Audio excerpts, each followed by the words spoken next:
personally planned and implemented exercise is a major way in which anyone can gain, regain, and restore a sense of self-control.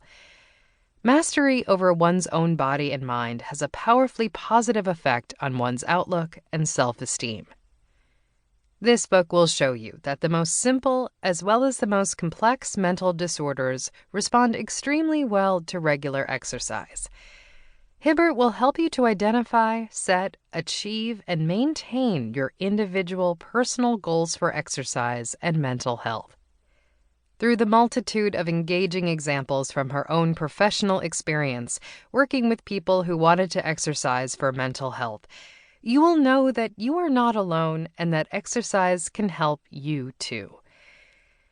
In addition, Hibbert includes just the right amount of personal examples so that she serves as a good role model, but not a guru.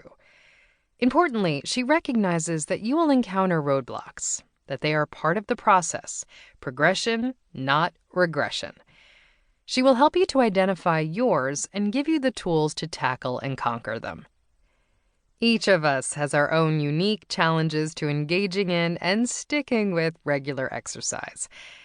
As a specialist in post-traumatic stress disorder, PTSD, and like most of my PTSD specialist colleagues, I have had my own trauma challenges to deal with throughout my life. A main symptom of my own PTSD has been persistent anxiety. A major exercise barrier for me was dealing with aerobic increases in respiration and heart rate that reminded me of states of anxiety and panic. This is common for people with PTSD as well as anxiety and panic disorder. Many years ago, my own exercise program had to begin with no aerobic stimulation. I started instead by concentrating on slowly strengthening muscles. That was my personal inroad to being able to engage in exercise to improve my own mental health, including stabilization of my PTSD symptoms.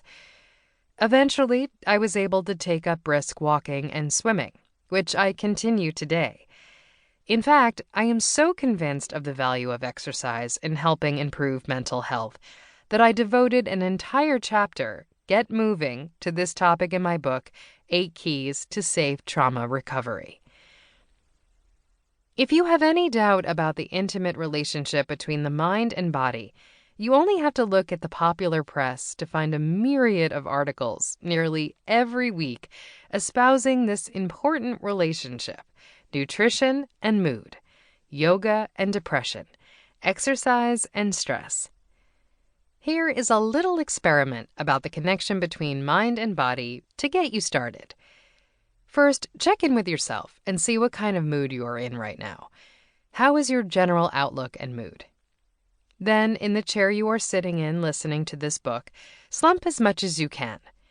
Really collapse your shoulders and duck your head toward your hips. If you do this correctly, your chest will be sunken in, surrounded by your shoulders and head. Then pay attention to your mood. Has it changed? Do you feel better or worse than when you began this experiment? Many will feel some kind of dampening of mood in this posture. You may feel a little depressed or sad, less energetic, or something like that. But we won't stop here. Now, do the opposite. Sit up straight and tall. Gently bring your shoulders back a bit. Not a military posture, more an attentive posture.